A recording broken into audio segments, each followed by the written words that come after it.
Ketemu lagi bersama kami dengan Subat Badminton. Jadi hari ini saya akan memperagakan tentang cara memegang raket yang benar versi Subat. Kenapa disebut versi Subat? Karena versi memegang badminton itu kan banyak. Ada tipe Amerika, tipe Inggris, India, banyak Indonesia. Jadi banyak tipe memegang raket yang benar. Jadi kalau entarnya yang benar menurut kalangan banyak orang kan belum tentu juga menurut Subat benar juga gitu. Belum tentu menurut Subatnya benar, belum tentu dengan kalangan banyak orang juga benar juga gitu. Jadi kebalikannya. Jadi hukumnya harusnya positif negatif. Jadi nyala. Jadi seperti ini ada raket yang emang dipotong sama saya. Ini yang raket yang utuhnya, jadi dipendekin biar lebih mengerti, karena sebelumnya saya menerangkan ada yang kurang jelas katanya dalam pegangan raketnya itu. Jadi ini seperti ini yang aslinya itu. Mereknya sih sembarang, cuman mengartikan aja bahwa pegangan raket pada umumnya kalau forehand itu kita kayak berjabat tangan. Ini pegangannya forehand seperti ini. Bisa dilihat dari samping juga seperti ini. Ini siap untuk memukul smash atau lob.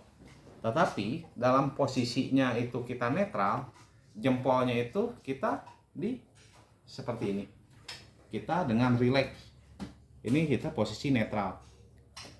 Dalam arti netral itu universal, kitanya itu belum melakukan pukulan. Jadi belum melakukan pukulan, armnya atau sikutnya itu kita lengannya itu harus santai. Jadi pas di saat kita misalkan mau ngambil depen atau lob seperti ini, jadi kalau pas ininya kita seperti ini depennya. Jadi jempolnya tetap relax dengan posisi universal. Jadi kenapa ada yang ngomong itu, misalkan kenapa sih kalau smash itu harusnya itu kayak mukul kasur gitu. Seperti ini itu sebenarnya nggak kayak gini gitu, nggak kayak gini kalau menurut Subat. Jadi bukan seperti ini. Jadi sebenarnya itu tetap jabat tangan. Kalau posisi smash itu jabat tangan, ini posisi smash, ini posisi smash, tapi pergelangan tangannya itu dibuka pas arah mau mukul. Jadi pas arah mau mukul itu seperti ini. Jadi ini masuk, nah ini kayak gini. Ini smash dan arahkan ke tujuan sesuai ekspektasinya. Mau arah silang, mau ngecop, mau ngelob, mau smash. Nah, seperti ini itu jadi pas di saat kita ngangkat itu harusnya seperti ini menurut versi Subat. Jadi pas asalnya universal, pas di saat kita nyemes itu ini angkat ya, misalkan kita angkat aja ini, misalkan angkat seperti ini. Jadi pas mau mukul itu ada misalkan mau ngebalik kayak gini nggak masalah gitu, mau langsung kayak gini asal ada di depan kepala kita langsung putar seperti ini masuk. Jadi jempolnya itu dari sini kan ini seperti ini jempol masih universal, masih di tengah seperti ini. Pas koknya ada di depan ini langsung putar masuk. Jadi ada tekanannya itu di jari telunjuk dan jari kelingking. Kekuatan yang terutama dalam smashan itu ada di jari kelingking. Jadi kalau orang dalam genggaman 3 jari itu yang paling kuatnya itu sebenarnya di kelingking. Semakin kelingkingnya dilatih untuk menjadi kuat, pegangannya kuat, semakin smashan itu semakin keras. Entah itu mau smashan, mau lob, mau ngecop, itu semakin bagus. Dan jangan lupa menggunakan poros. Jadi untuk smash atau lob, jadi pegangannya itu seperti ini. Ini smash. Jadi seperti ini. Jadi bukan misalkan ada orang yang ngomong ini harusnya kan hammer grip atau kita mukulnya itu kayak menggebuk kasur gitu, seperti ini. Emang kelihatannya sih orang kalau pada umumnya itu terlihat nampak seperti ini. Tapi sebenarnya itu ininya itu seperti ini. menjabat tangan. Ya, ininya di sini. Pas mau mukul, ininya kan kayak gini. Ini mau mukul, ini masuk. Nah, ininya itu jadi puter. Nah, ininya. Jadi pakai pegangan tangan. Jadi bukan gini, bukan. Jadi seperti ini. Nah, itu dalam pegangan forehand untuk lob, cemes, atau drop shot. Nah, kalau di pen gimana? Kalau di pen kita itu tangan itu harus relax. Posisinya itu relax. Jadi ini seperti ini untuk forehand. Santai ya relax. Jadi kalau semesan itu nunggu koknya itu habis gaya gravitasinya kalau kita mau nekuk-nekuk, kalau mau lurus-lurus atau mau ngebalikin serangan itu, lob atau mau lob serang. Seperti ini relax aja. Nah, di saat backhand itu kenapa ini dalam gripnya itu saya dikasih warna. Nah, ini itu kan lurus. Dalam lurusnya seperti ini itu dapat diartikan dengan T. Kapan hari saya menjelaskan untuk T-nya itu kadang nggak sampai sini videonya karena keterbatasan dalam kamera, jadi belum memadai, jadi nggak kelihatan katanya. Nah, jempolnya untuk backhand kita menghadapnya net itu jempolnya di tengah, sejajar dengan T. Jadi kalau kita menghadap masih ke net, jadi kalau kita menghadap net, misalkan arahnya itu di depan, netnya itu di depan.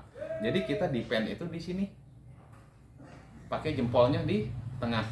Mau di bawah, mau di atas, tetap di tengah. Mau di pinggir, tetap di tengah. Karena koknya itu ada di depan dan badan kita itu masih menghadap ke net. Jadi semua pukulan itu pakai jempol di tengah untuk menghadap net. Kita masih berhadapan dengan net. Dengan posisi backhand di belakang itu jempolnya tidak lagi di tengah, tapi di yang biru ini. Yang biru ini itu ada di samping T-nya itu, yang birunya itu. Jadi jempolnya di sini. Ini untuk bola backhand, bolanya udah di belakang dan kita menghadapnya itu berlawanan dengan net. Jadi seperti ini. Jadi seperti ini. Jadi jempolnya di pinggir untuk kitanya itu menghadap ke belakang. Jadi kalau kitanya menghadap berlawanan dengan net, jempolnya di pinggir. Jadi kita seperti ini. Ini jempolnya di pinggir. Jadi kita putar ininya. Jadi kita berputar ininya. Jadi sebagaimana kuatnya pegangan tangan itu mempengaruhi dengan backhand yang kuat. Mau smash, mau lob, mau chop itu akan berpengaruh sangat-sangat besar. Jadi bukan ayunan dari lengan, bahu atau sikut yang semakin panjang, kan ada orang kayak mukul itu seperti ini atau kayak gitu. Itu bukan tambah kencang. Jadi harus kencangnya itu jempolnya di pinggir. Jadi ayunan itu sebagai penyangga doang, pelengkap doang. Titik akhirnya itu tetap di poros. Poros itu pergelangan tangan atau wrist. Jadi kalau orang menggunakan bahu itu menurut Subat itu kurang baik. Bukan tidak baik, kurang baik. Karena membutuhkan tenaga dan ayunan yang sangat-sangat besar. Tetapi kalau pakai poros atau pergelangan tangan atau wrist, jadi tenaganya hanya sedikit tapi hasilnya maksimal.